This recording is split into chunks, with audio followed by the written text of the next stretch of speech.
This is Dominic Miller, Sting's longtime guitarist, and today we're going to be speaking with him about two songs that he played on, Shape of My Heart and Fields of Gold, in an attempt to better understand why there was such a renaissance of the nylon string acoustic in 1990s pop music. Dominic's going to walk us through the songs, how he came up with the part, and why the nylon string acoustic was chosen, and some interesting stories about guitar pedals that were accidentally left on that became part of the signature sound. I bring you Dominic Miller. Hi, Dominic. Good to meet you, man. I've seen some of your videos. Looks really cool. Wonderful. Thank you so much for agreeing to be here. Oh, yeah, for sure. Kind of from the text I had sent, you probably got a sense that, what I'm doing is trying to sort of figure out what the reason is that there was such an overwhelming number of nylon string acoustic guitars that were featured in 90s pop. And I compared it just out of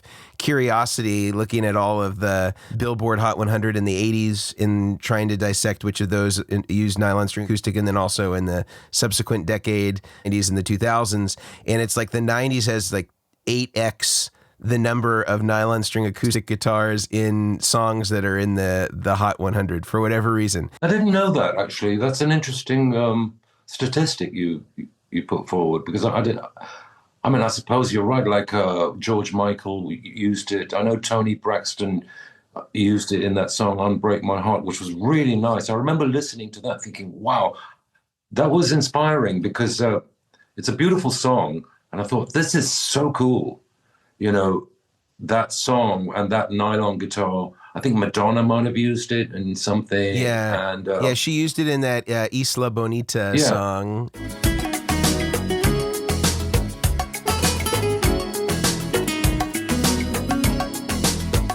That was cool, a bit more flamenco style, like Gypsy King style. But on Unbreak My Heart, whoever played that, hat to him, whoever it is, because that was beautiful.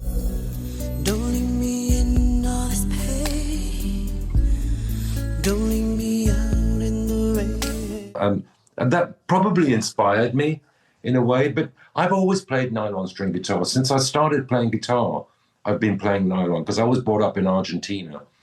I was born there and brought up there, and every house has a nylon string guitar. So it's just like, it's normal to play samba music or even bossa nova music. That was the go-to.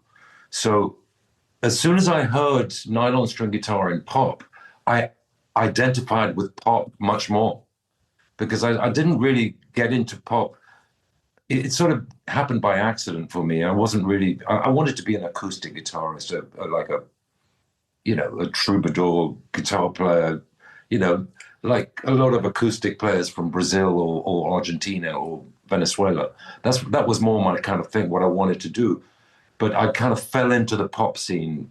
It's a long story, but the nylon string guitar, when I heard it in pop, I thought, wow, this is a really good fusion. So it got me more interested in pop and how you could use it. And obviously Sting used it as well on that song Fragile. A lot of people think that I played on Fragile, but I didn't. That was Sting playing guitar.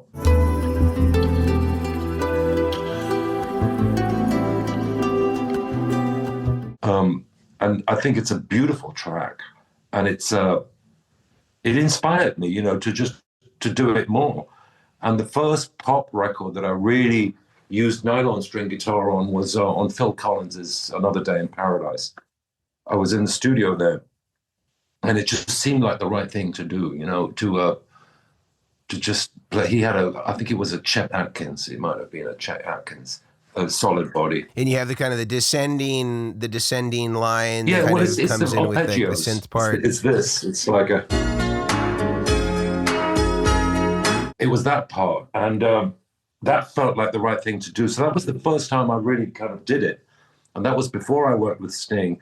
And then when I started working with Sting, of course, I was really interested in the way he used nylon string guitar on Fragile and other tunes, but not so much, actually. It's not until I came that I did that much more, like especially on the Ten Summoners Tales album. It just so happened that I gravitated towards that sound with the songs that I was hearing. It wasn't like I have to play nylon just because I have to play nylon. The songs were asking for that timbre, for that sound. So it wasn't Sting wasn't coming to you and saying, I need this sound, or Hugh wasn't saying, I need this sound. It was sort of like, it was up to you and this is what you heard. Absolutely not. No. I mean, like I said in an email to you, I think it's more about instinct. You know, like a lot of producers like Hugh Padgham or Bob Clay Mountain, all these guys, these serious producers, when they hire a musician, a drummer or a bass player or a guitar player, what you're hiring is the musician's instinct. You know, is what do you feel would work with this song? How could you complement this song? And it doesn't matter whether it's electric or acoustic or nylon or steel string, 12 string, whatever. And I think that's really what it is. So he leaves us to our own devices. He's always left me to come up with what I want to come up with, as long as it works in the track, and it usually does. Not always, and sometimes I'll come up with an idea on a certain guitar, and he might edit the way I play. You know, he'd go, I like that bit, make this bit simpler. Usually that's what he will say, because I like to just, you know, move around the neck a little bit, but he likes to, you know, break it down to the simple version of what I'm doing. And so that's just exactly how it was, you know, with the nylon string. Do you remember much about the session on Shape of My Heart and sort of how that part came to be? Yeah, I do. I mean, originally that was an exercise, kind of like a warm-up routine that I had for myself. I was experimenting with all these kind of pianistic chords that John McLaughlin uses. You know, just changing the chords slightly, kind of quite French sounding. And I was just experimenting with that in this position, actually, you know, in that it was in E originally. And so I was just playing with that. I remember I was in Sting's house when we were making 10 Sumner's Tales in Wiltshire, while I was having a cup of tea, you know, and just not really. But he walked in and said, "What is that?" And it's as simple as that, you know. It was just an exercise. And he said that should be a song. And I went, I really didn't expect it. But knowing him as well as I knew him at that point, which was, we were on our second album by then, I knew that he was the right person to, you know, the person with the right kind of imagination to turn something like that into a song. So then we went into the control room and we fired up a drum machine, and I laid it down with a drum machine, and that was it. You know, then he went off into the garden for a walk, and he wrote the lyric in like an hour. He came back, laid down a scratch vocal. So we just had drum machine, guitar, vocal. Then he put a bass on, and then both of us played keyboards badly because we, you know, like neither of us can play keyboards. So I did like a cello line, which was a very simple single line cello. It was like, you know, just kind of two wankers playing keyboards, you know.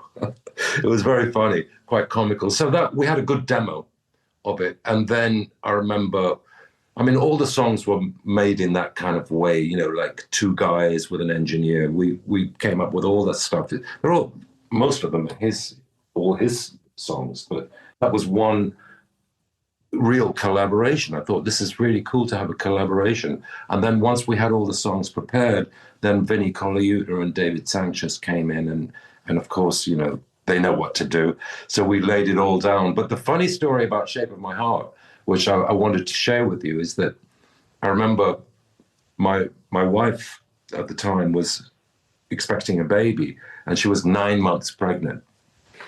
And Hugh, I was in the studio and we were working on some stuff. Then I got the call that she was going into labor. And because we were messing around with the keyboards and all the parts for Shape of My Heart, still with the scratch guitar. It wasn't really, it had a few mistakes. So then Hugh Padgham said, okay, let's do the guitar now, Dom. But that's when I got the call that my wife was in labor. So I said, Hugh, I've got to go, which was an hour and a half drive back to London. And Hugh said, just put this down now, just so we have it with this sound, you know. So I laid it down in one take. And because I was going through my pedalboard at that time, I was going through my electric rig, which had, you know, I was using it for the tuner. just because I needed to, it was the best tune. It was an old tune of like 1992 Korg, I think. And I think I had a little bit of delay and the chorus still on because from some other track that I was doing. So it wasn't really, I was just thinking, I've got to get back to London. So I did that in one take. And that's the version that stuck. So then I got back to London. Baby was born, everything. I came back to the studio a few days later. And I said to Hugh and Sting, okay, should we do the guitar properly now? And then Sting said, no, I like it. And I said, but it's got a chorus on it. And I think he might have had a bit of delay, just like a really light delay on it. And I said, Stingo, this is going through my pedal. We can get a much better sound than this. This is a Sting album, let's mic it up with my real Spanish guitar, And he said, no, this is the sound I like. And so I thought, okay. So it was literally one take. And these are the days pre-cut and paste where, you would just find the best 8 bars or 16 bars and just loop it. But it was just really one take all the way through with the key change and everything. And so it's great when things like that happen, when you actually get a take in one go. And I wasn't really I didn't have the red light syndrome on or anything like that, which I rarely did with Sting because it's quite relaxing working with him in the studio, But that's the story of The Shape of My Heart. I think it's quite sweet because it's like I really wasn't in the sort of zone. I was just thinking about my kid being born. Right. And this was all just piezo pickup then, and no mic on that? No mic on it at all. No, not on the original version. Is it a piezo pickup? It's on the bridge. It might have been piezo. Yeah, it's called a Fernandez, but it was a P Project guitar. It's called the P Project, which is linked to Fernandez. I think the P Project was their sort of custom shop where they did the posh gear, and they made me a few Strats as well. And I was really involved with Fernandez in those days. They used to make me beautiful guitars, Strats mostly. But then I said, I want nylon, so they made this with a kind of a Telecaster shape. And it's really, really nice, I've got a few of them, and it sounded great. Very narrow neck, so the neck feels like an electric neck, which is quite tricky to get your digits around because you've got to be so accurate to play it right. But interestingly enough, since it's up here, it's quite difficult to articulate that. So I changed the fingering to have it down here. So it sort of made more sense to have it there. Because when I came up with it, I wasn't thinking about the best fingering for it, But obviously it makes more sense to have it here because the intonation's always going to be better lower down on the neck. Because once you get up here, the intonation can go to shit. And but I was in tune, obviously. Well, it sounds in tune on the day. Well, you've got the chorus too, so that can help sort of work in your favor if it's slightly I suppose out. So, yeah. But I'm pretty sure there's a chorus. I haven't heard it for a while, actually, to be honest. But there was a chorus. The same with Fields of Gold. Yeah, I think I mentioned that to you in the text that I sent you. Is that it sounds like there's an octave like doubled, and there's like some sort of Sting wanted me to play this. The solo is actually the melody. It's like this is going in the tradition of romantic songwriting in the way that Latin people would do, where the solo is actually the melody.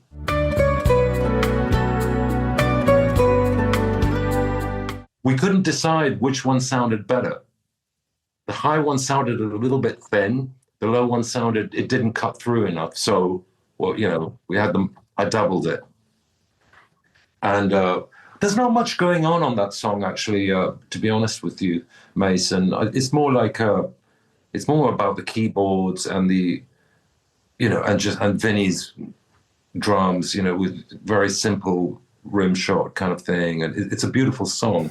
The only thing that I did, which is kind of tasty on that song, is I did on a couple of the verses, I did a sort of, I was trying to imagine what a harp player would do. Because I love harp, like Venezuelan or Colombian harp. Yeah, like I've never made promises like this, that kind of part of it. And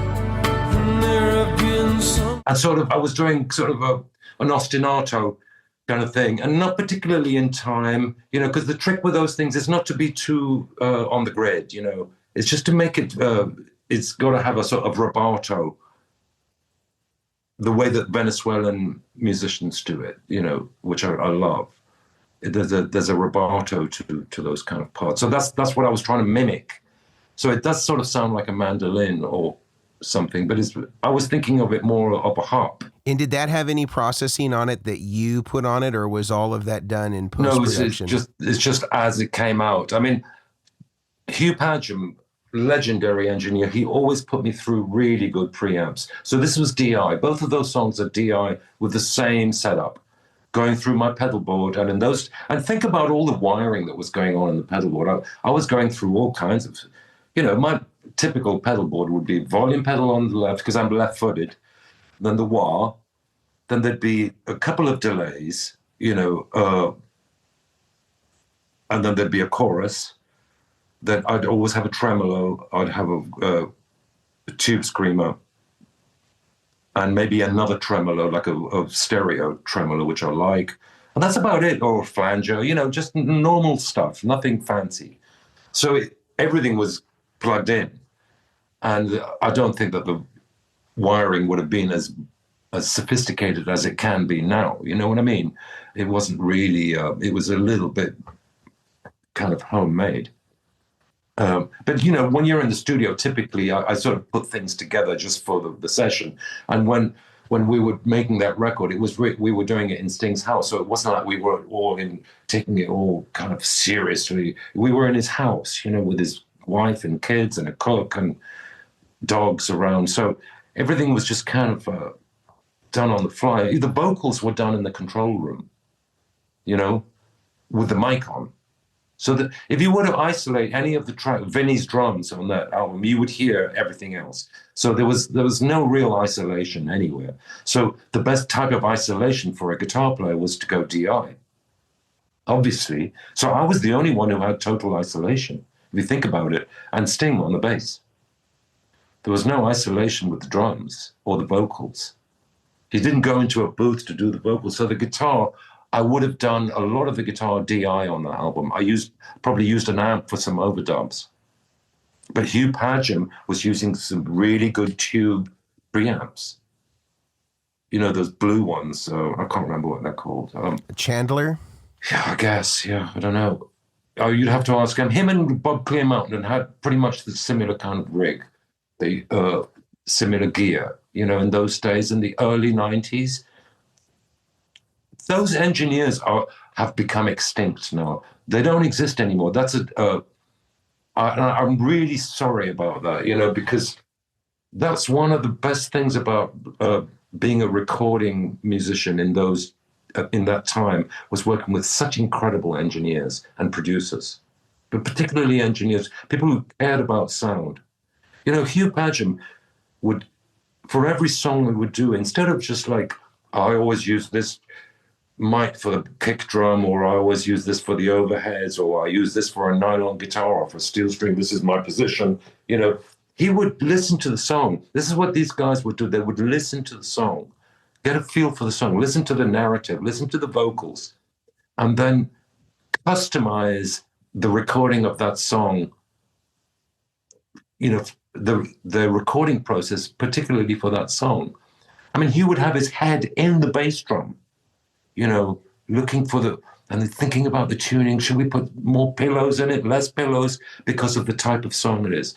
Same with the guitar. We used to try miking it here. We would sometimes mic it there, miking amplifiers behind the amp, that sort of thing. Just experimenting. How much overhead do you use? How much room?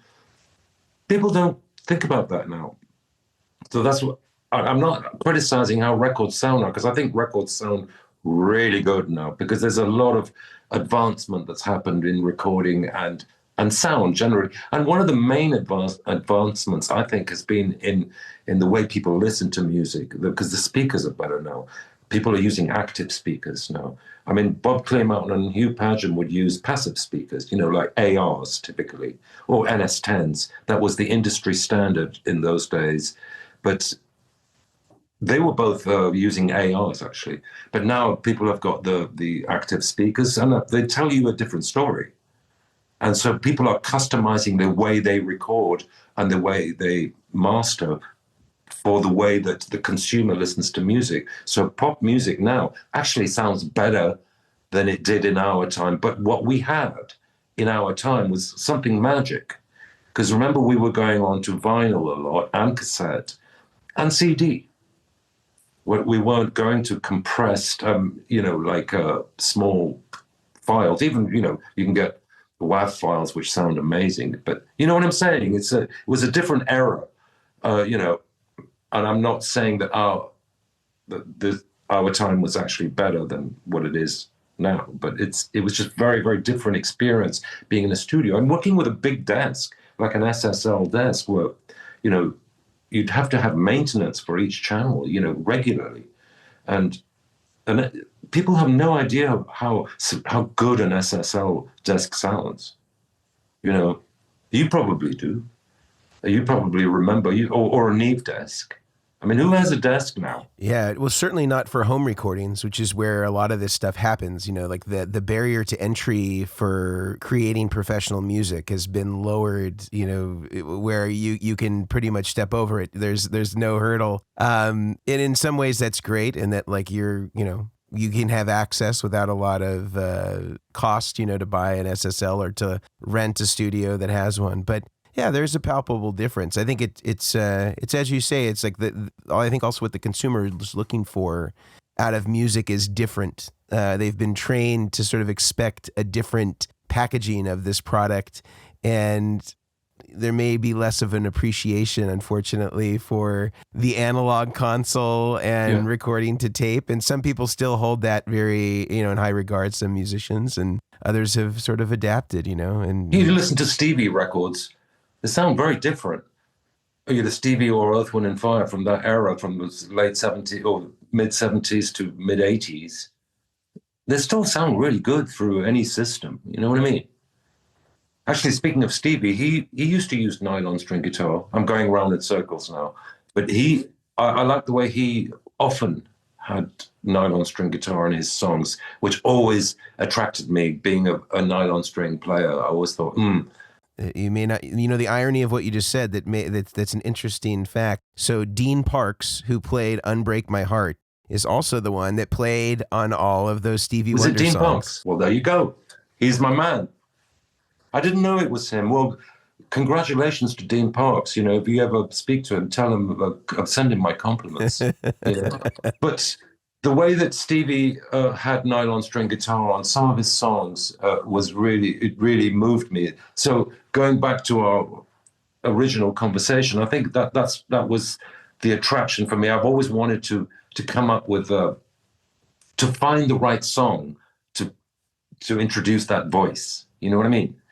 To the nylon. So, and Sting's music very often is asking for that voice, that timbre.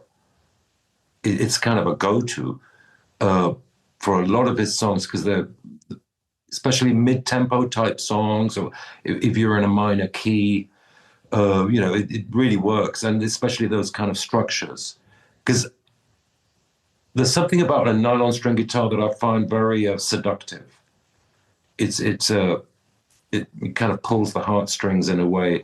For a lot of people, you think about classical guitar, like the classical guitar repertoire, you think about Spanish music.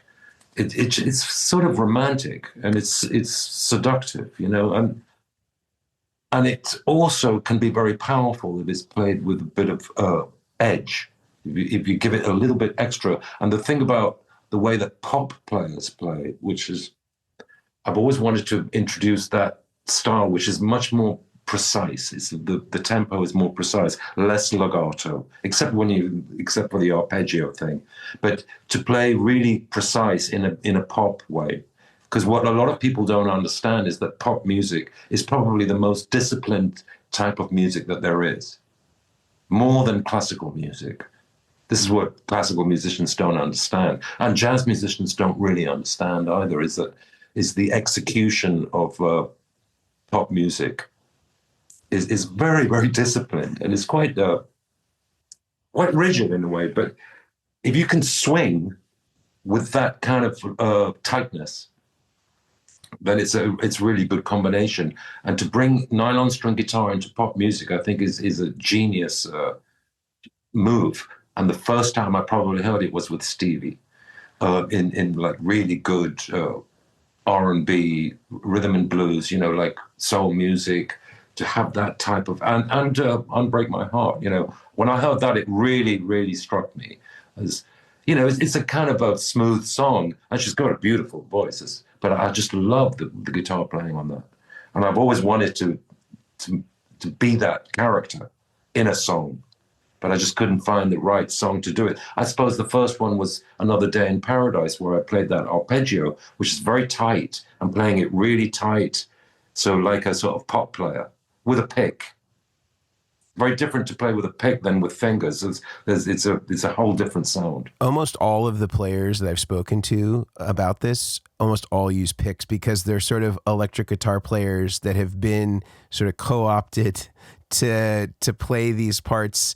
And most of them, equally as you've said, have all been typically DI'd, no mic on the guitar, and it's interesting how it kind of follows certain artists and producers, like Sting, obviously very prominent. David Foster with the Tony Braxton stuff uses this a lot. Babyface, if you remember that R&B producer, I do. Yeah, he used that a lot as well. There's sort of certain people that were very prominent in the 90s that you kept seeing this same pattern emerge in hit songs that they either produced, co-wrote, wrote themselves, and it's so interesting to me that this pattern has emerged where it sort of dwarfs the previous and subsequent decade. Yeah, it's interesting. And the thing with Shape is that what I like about Shape, what I'm actually most proud of with Shape, is that it attracted the imagination of this generation. Of how a guitar motif like that can grab the imagination of quite a few generations, actually. Since it came out in '94, every 10 years there's been 2 or 3 big covers of that tune. And sampling. Yes, and sampling, or interpolating, whatever you call, just copying. And that makes me really kind of proud in a way, because it shows me that the Gen Z can identify with a mid-tempo motif, which is kind of classical. So what amuses me is that, unbeknownst to them, is that the source of the inspiration of that riff comes from like Chopin in a way, like from classical music, hence the pianistic kind of chords, and using, minor sixth intervals and things like that, which is kind of posh, and that's what I'm most happy with, is that I've been able to do something that means something to different generations. Yeah, well, I'm so grateful to you for coming up with these amazing parts. It's certainly, my parents had it on cassette when I was a kid. We listened to that song a million times, and as a young aspiring guitar player, I didn't have the dexterity for some of those reaches in the early days. So it was sort of a song that was like a Mount Everest. As I became a better guitar player, I could kind of, and my fingers grew, and especially on nylon string acoustic, which is what I started playing. Oh, you started with nylon acoustic? It was, my parents thought it was sort of like the less bad of all the guitar options, Well, it's the quietest, probably. What did you play, a Godin or something like that? Or? No, I think the early one that I had was a Cordova. Yeah, and it was sort of a student model, and had a huge neck, and was very difficult to play. It took a few years of showing that I was disciplined before I got a Strat. But then it was all over from there. But I remember hearing those songs and being like, wow, I wanted to learn this. But the guitar looked so oversized on me, because I was in '93, I would have been 8. So oh gosh, yeah. Yeah, I think everyone should play. I recommend every guitar player have a nylon string in their studio or in their house and have it around, out of its case. So when you go and have your tea or you're watching TV, when I'm watching sports on TV, there's a nylon string guitar on the sofa and a dog. So which one am I going to play with, you know? But I think it's like I feel obligated to have a nylon string guitar and everywhere I go. I have one with me now, you know, that I travel with. And I think it's good to practice and just to play slow. You know, I practice little motifs. I do a little bit of classical stuff, not very badly, but it's so meditative. And I really recommend everyone to have that around, you know, because you can really find your sound that way. And it's great for writing, I think, because it's got like that intimate kind of seductive type of sound. A steel string guitar is harder to fingerpick with, to get a really meaningful sound. You can be very, very soft on a nylon and get quite a rich sound. Whereas with a steel string, if you play soft, it doesn't sound that rich. You know what I mean? You need to get into the strings, because with a nylon, the technique is the apoyando, they call it. It's like going inside. You know, it's like, it's such a beautiful sound. Whereas with a steel string, it would be very difficult to get that type of intimacy. And that's why if you have a nylon around, I think you're always going to come up with better ideas. That's my opinion. I may be wrong about that. But I mean, with steel string, for sure, there's a lot of players who can really articulate well on a steel string guitar and get incredible kind of amount of sounds, you know, like a breadth of sounds, like Billy Strings. I think he's someone he can play with his fingers, he can play with a pick. Every time he strikes a string, it's got a good sound. You know, a lot of people, like Tommy Emmanuel is another one, you know, who's more of a steel string player, you know. There's a lot of good players, but my heroes are nylon string guitar players, like Paco de Lucia, which is flamenco. I'm not a big flamenco fan, but pound for pound, I think he's the greatest guitar player that there's ever been, in terms of like, just what the fuck is he doing, man? You know, and the same as there's a few players. Baden Powell from Brazil, old school pre-bossa nova guy, who just, when I hear him, I think I want to sound like that. You know, these are my heroes. The interesting thing about Paco is he was on that mid-90s Bryan Adams song. He was playing. Oh, was he? Yeah, that song, Have You Ever Really Loved a Woman? I don't know if you remember that song. Oh, is that yeah. Paco? Yeah. Oh, wow. I didn't know. That was a Mutt Lange produced, you know, Bryan Adams song, and they brought him in to play those parts. Yeah. I love Paco de Lucia, and he can play really soft as well. He's not all about shredding.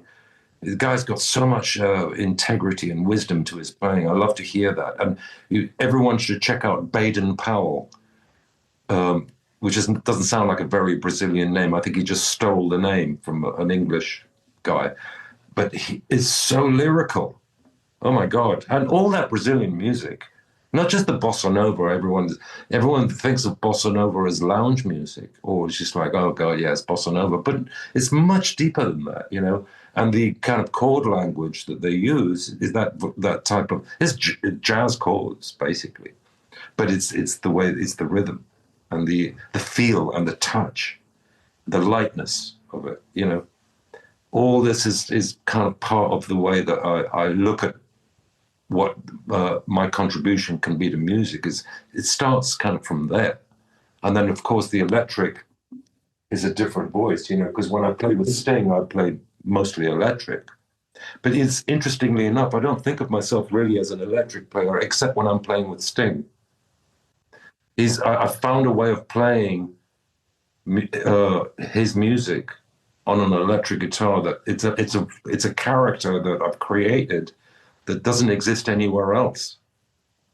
Maybe on Phil Collins, I did some sort of electric stuff that was a bit more exciting, but it's more through Sting's music. When I'm not with Sting, I'm just using a nylon string guitar. Yeah, because I think you played the solo on like Something Happened on the Way to Heaven, didn't you? I played on a few tracks on that album, and I did a solo on another tune on that album. I can't remember what it's called. I know Daryl Sturmer had spoken about you very reverently, and we did. Oh, that's really nice, because I saw the interview you did with him. I love Daryl. I'm such a fan of Daryl's, and he's the nicest guy you could ever meet. And actually, interestingly, he comes from Milwaukee. I used to live right near Milwaukee because I lived in America for a while. I lived in Racine, Wisconsin, which is only 15 or 20 minutes away from Milwaukee. So I always thought, yeah, he's from Milwaukee, the Milwaukee Brewers, and the Milwaukee Bucks, who are my two teams that I would support in America. Daryl is cool, and I'm really chuffed that he mentioned me and that came up, because I did some research on you. I watched some videos.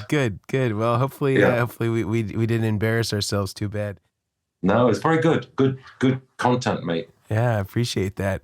Well, I'm so appreciative again, Dominic, for you making time for me and getting to sort of give us a little bit more of the understanding of what was happening behind the scenes. And I'm just, again, so flattered that you would agree to speak to me. And we're excited to tell these stories and get to sort of put this information out there to sort of better understand the role of the nylon string acoustic in pop music in the 90s. That's great, Mason. It's good to meet you, man. And I'm glad that we had this chat. Well, thank you, Dominic. Enjoy the rest of your time in Zurich, and I look forward to seeing you here in California soon. Yeah, cheers, Mason. All the best to you, mate. Bye. All right. See ya.